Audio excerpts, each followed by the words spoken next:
Oui, d'entrée de jeu, un petit correctif. Je suis aspirant docteur, bien sûr, mais je ne le suis pas encore. Voilà.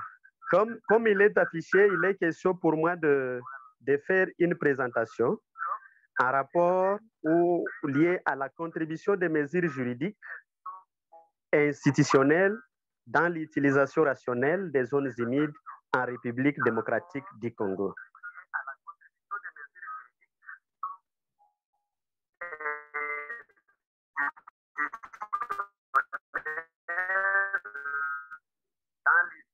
Du Congo sera à la Convention de Ramsar avec exprimé ainsi sa volonté historique et à la dégradation des zones humides sur son étendue territoriale, partant des rôles, c'est-à-dire joués par les zones humides, qui sont considérées comme les berceaux de la biodiversité.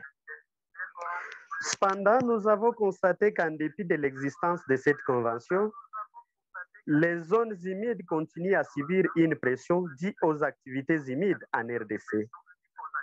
C'est ainsi que pour inverser la tendance, il serait nécessaire pour les décideurs politiques d'adopter aux zones, mais aussi pour l'existence de la Convention de Ramsar. Il y a des lois spécifiques qui contribuent à leur promotion. Suivant.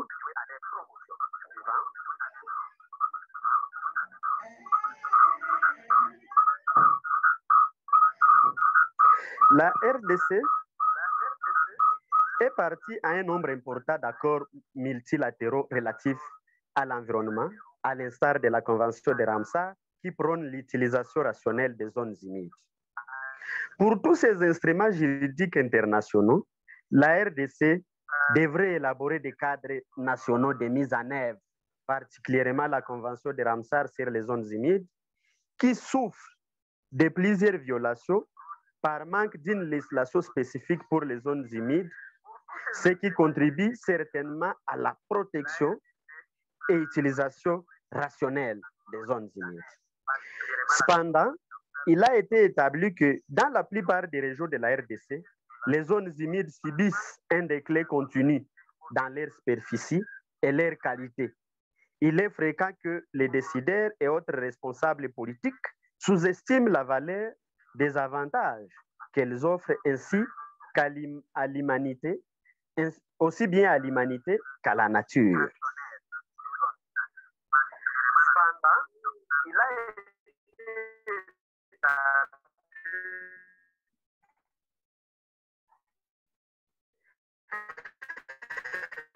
en air de parler de manière proprement dite de contribution et gestion rationnelle.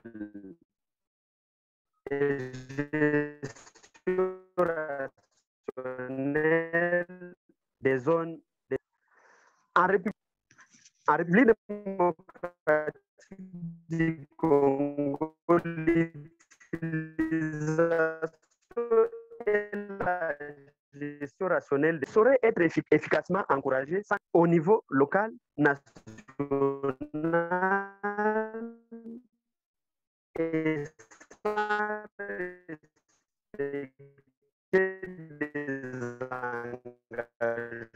engagements internationaux pour la réglementation de ces sécurités mentales et coutumières, tout en s'inscrivant dans une perspective de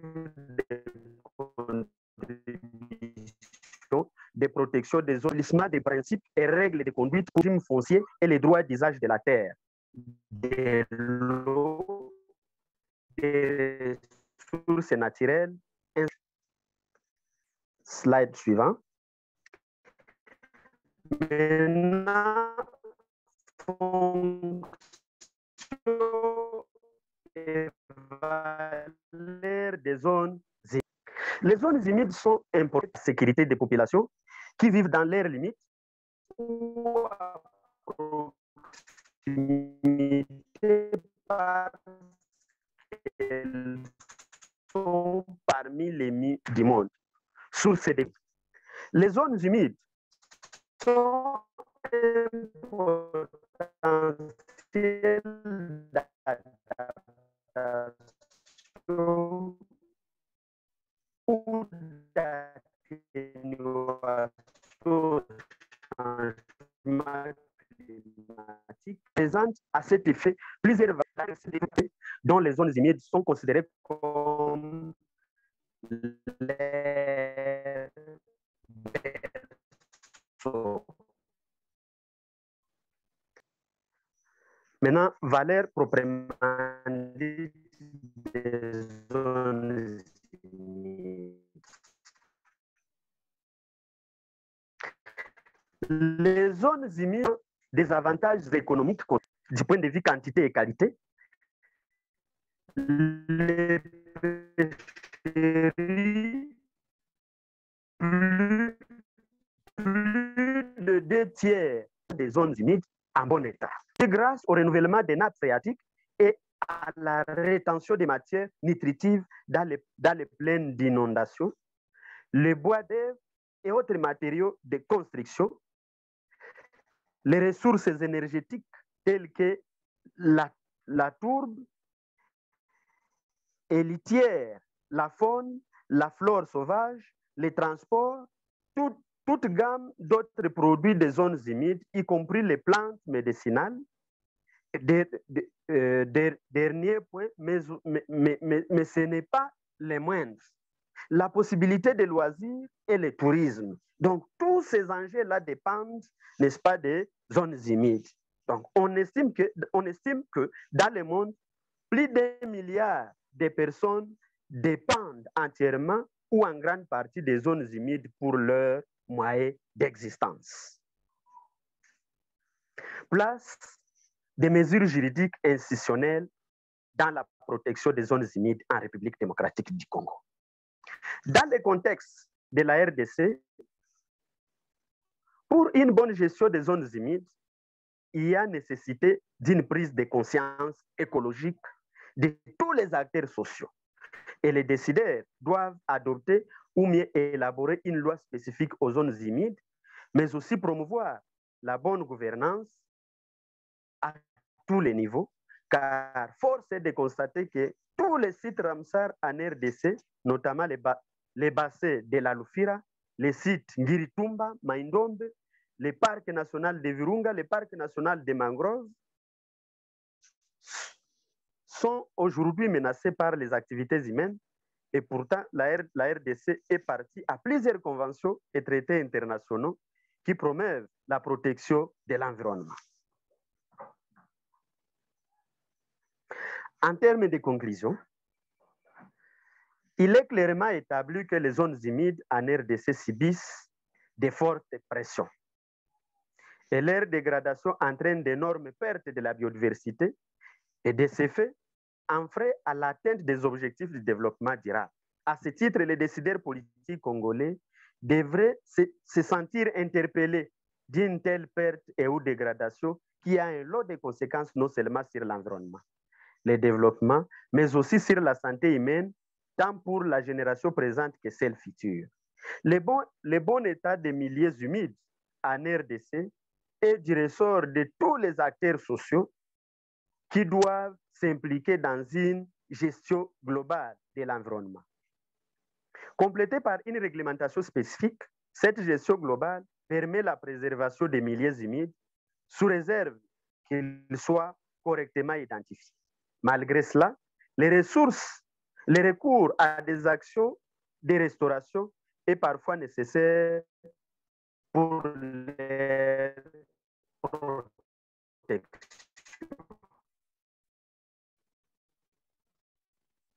Pour limiter et atténuer les impacts liés à qu'elles hébergent, il est impératif de s'attaquer aux moteurs qui sous-tendent les pressions pressions sur les pressions sur les pressions sur les zones humides. C'est l'utilisation d'une forme de règlement sur l'environnement utilisé ou pouvant être utilisé pour soutenir la conservation et l'utilisation rationnelle des zones humides en RDC. Je vous remercie.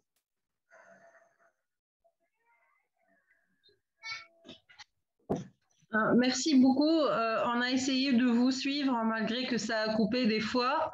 Donc, mais ce que j'ai compris de la situation, que ce qu'on disait tout à l'heure, comme on disait tout à l'heure, le statut Ramsar, malgré que c'est important, il ne donne pas vraiment une protection aux zones humides. Il y a aussi les législations qui ne sont pas appliquées. Il y a aussi le manque de lois de protection des zones humides. Donc, c'est à peu près le cas dans tous les pays de l'Afrique, seulement au Congo. On a vu ce cas-là pour le Maroc, on a vu qu'il y a des difficultés aussi pour l'Algérie.